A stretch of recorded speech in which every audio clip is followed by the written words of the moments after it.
Friends, कैसे हैं आप लोग। आज हम लोग पढ़ेंगे डीएमटी यानी डिप्लोमा इन मिड टेक्नोलॉजी, जिसमें आज हम लोग पढ़ेंगे बीपीवीआई 027 के खंड 1 में इकाई 3 उप उत्पाद प्रसंस्करण संयंत्र का रूपरेखा, जिसमें आज हम आपके लिए लेकर आए हैं संयंत्र का आउटलेट यानी रूपरेखा। तो वीडियो स्टार्ट करने से पहले जो भी फ्रेंड्स हमारे चैनल पे नए आए हैं, कृपया चैनल को सब्सक्राइब कर ले और बेल आइकन को प्रेस कर दे, ताकि जो भी लेटेस्ट वीडियो हमारे चैनल पे आए वो सबसे पहले आपको मिल सके। तो आइए ज्यादा टाइम को न लेते हुए चलते हैं अपने टॉपिक पर। उप उत्पाद प्रसंस्करण संयंत्र का रूपरेखा में संयंत्र का आउटलेट या रूपरेखा के बारे में पढ़ते हैं।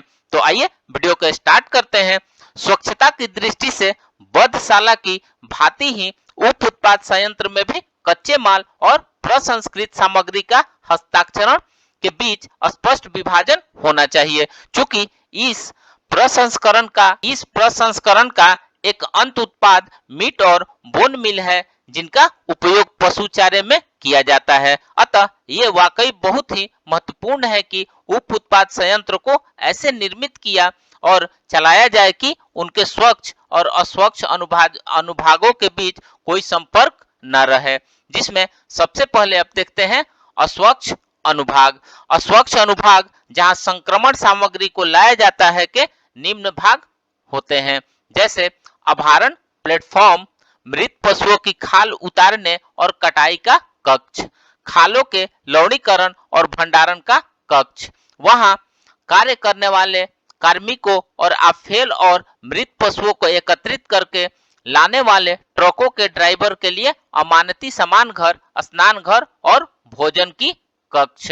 अस्वच्छ क्षेत्र के फर्श और दीवारें चिकने कंक्रीट या टाइल से आवरित होनी चाहिए, जिससे उनकी आसानी से सफाई और रोगाणुनाशन किया जा सके। चूंकि व्यक्तिगत स्वच्छता महत्वपूर्ण होती है, अतः कार्मिकों को अपना कार्य समाप्त करने के बाद संयंत्र को छोड़ते समय हाथ पैर धोने और वस्त्र बदलने का अवसर दिया जाना चाहिए। इसलिए यह आवश्यक है कि अमानती सामान घर कार्य करने के वस्त्रों और घर जाने के वस्त्रों के भागों में विभाजित हो और उन दोनों के बीच एक स्नान घर हो, जिसमें ठंडे और गर्म जल दोनों के शावर हो।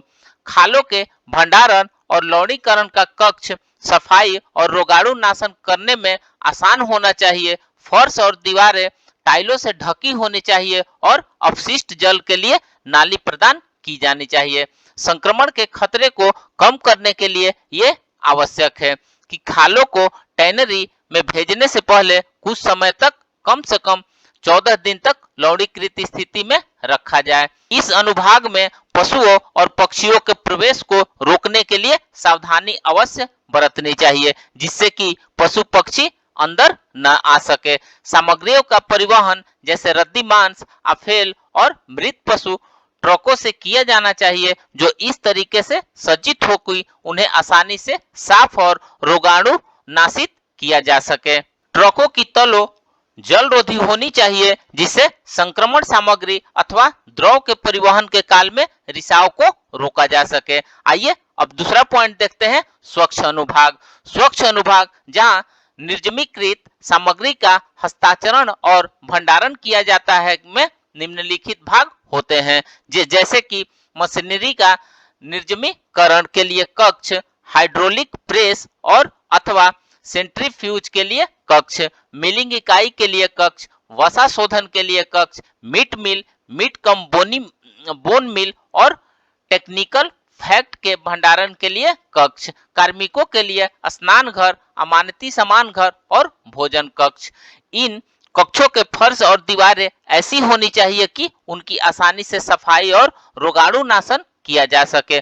स्वच्छ अनुभाग के साथ खाद और अपशिष्ट जल के निर्जमीकरण के लिए ऑटोक्लेव भी संबंध होना चाहिए। यह विभेदन प्राप्त करने का सबसे अच्छा तरीका इस प्रकार लगाना है कि रेंडरर का चार्जिंग हुपर संयंत्र के अस्वच्छ भाग में हो, जबकि निर्जमीकरण उत्पाद भवन के स्वच्छ अनुभाग में एक विसर्जन द्वार से निकले, जहां मिलिंग, पैकिंग और वितरण होता है। यह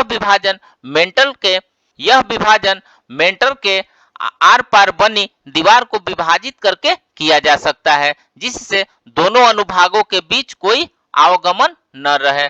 संयंत्र के विभिन्न खंडों का चयन और व्यवस्था ऐसी होनी चाहिए कि प्रत्येक यंत्र उपकरण के बीच प्रचालनों का सतत अबाधित प्रवाह बना रहे और सामग्री या वायु संदूषण के लिए उद्भासित न हो। जहां कहीं भी संभव हो, प्रसंस्करण के एक स्थान से दूसरे स्थान पर सामग्री को ले जाने के लिए अवरित स्क्रू संवाहक संस्थापित किया जा सकता है।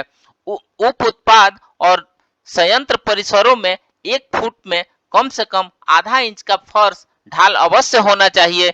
यहाँ पर गर्म जल और वाष्प के प्रावधान भी होने चाहिए, जिससे होज पाइप और नियमित धुलाई और वाष्पीकरण की सुविधा उपलब्ध रहे। इस प्रकार का आउटलेट यानी रूपरेखा प्रसंस्करण पश्चात संदूषण के जोखिम को कम करता है और इस प्रकार बहुत अधिक सुरक्षा की संभावना वाला उत्पाद प्रदान करता है। आइए अब नेक्स्ट देखते हैं उप उत्पाद संयंत्र के विभिन्न अनुभागों की सूची, जो निम्नलिखित प्रकार से है, जिसमें परिष्करण इकाई, आहार नाल प्रसंस्करण इकाई, खाल चर्म भंडार, सिंह, ग्रंथि संग्रहण, भंडार घर, बहिस्राव, विद्युत कक्ष, बॉयलर इकाई, यांत्रिक अनुभाग, प्रशीतन इकाई, कार्यालय, शौचालय, स्नान घर, वस्त्र बदलने का कक्ष और वितरण अनुभाग।